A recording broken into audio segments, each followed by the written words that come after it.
Hello, this is going to be my labor and delivery story, and this is just for my own memory,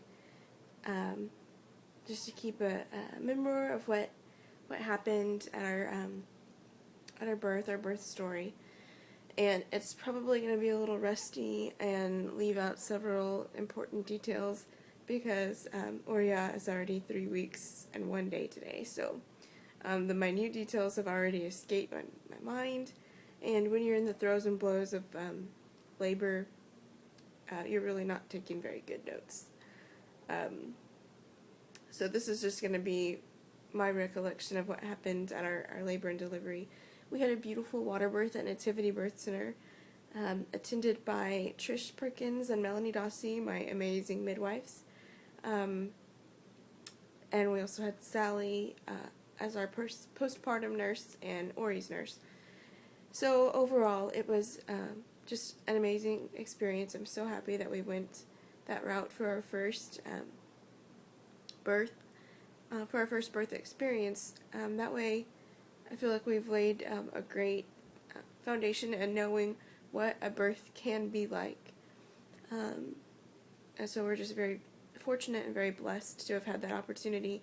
And I'll have to make a separate video on why we chose to use a midwife in a birth center and do a water birth. So, Oria was born July 20th at 9:07 p.m. It was a Wednesday. Labor began on Tuesday night at about 10:45. I can't remember what I was doing during the day that day. I remember that Monday, and I think Tuesday during the day, my family was in town and they had, offered to come, do things over at my place or go out, do a big cooking day, and I was just kind of feeling like I needed just to be home. I needed some quiet time.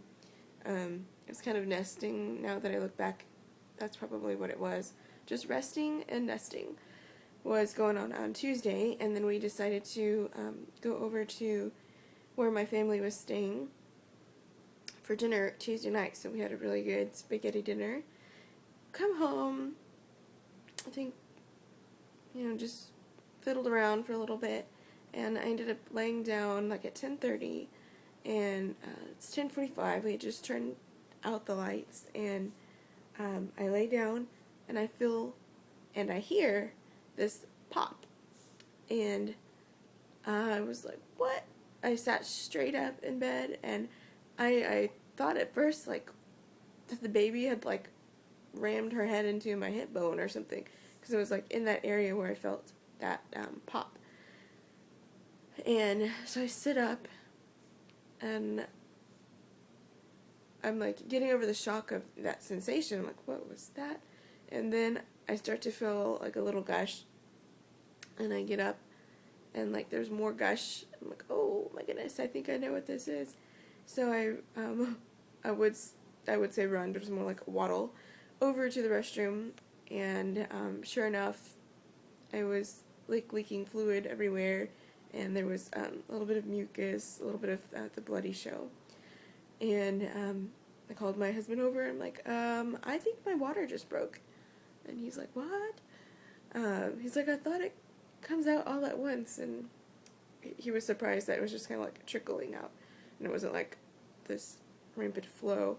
So I first called my mom and told her, I think my water just broke, and I described everything to her, and she's like, yeah, that's what it sounds like.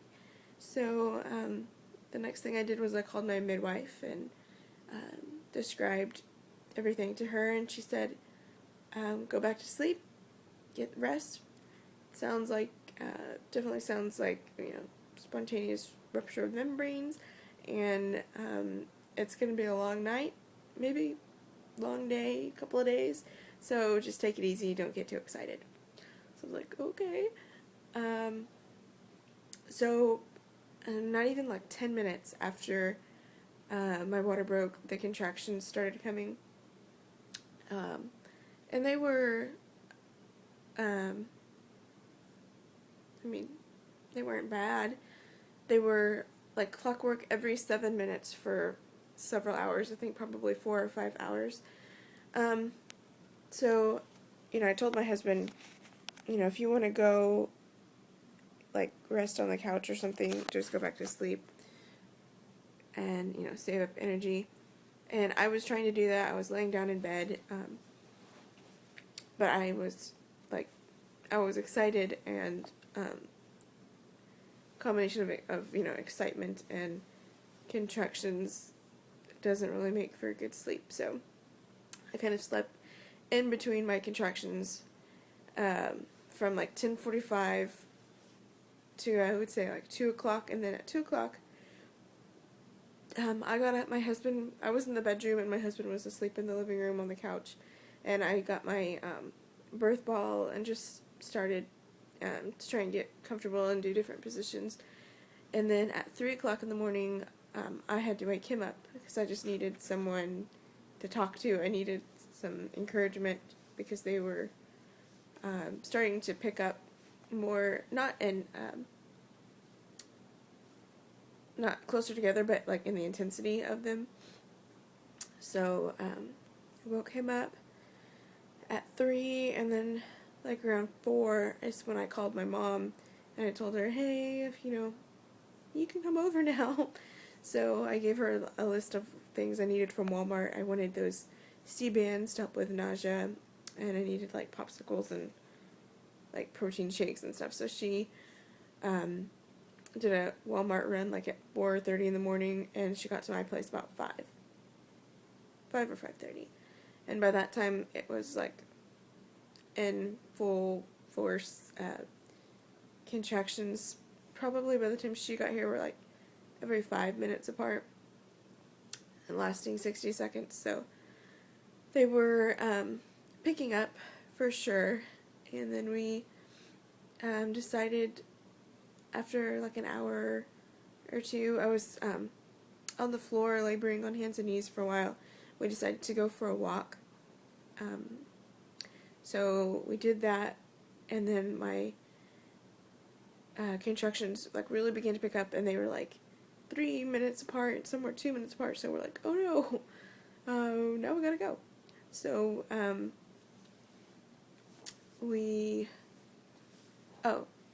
one really sweet detail of our walk though was,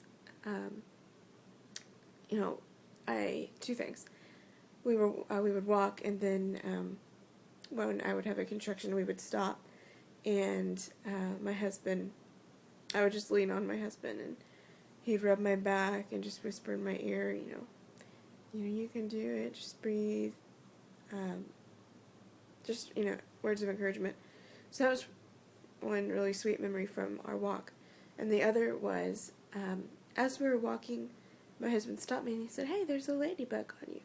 So a little red ladybug had landed on my shoulder in the midst of our walk, and that was special to me because her nursery theme is ladybugs. Her baby shower theme for both of her showers was ladybugs. And we've been calling her our ladybug, our little bug, since, she was in utero. So it was just a really sweet occurrence that a ladybug happened to land on me while I'm in labor with my little ladybug. So I thought that was really sweet. So anyway, we come upstairs following the walk, and I called my midwife to give her an update. And I'm going to pause here and start part 2.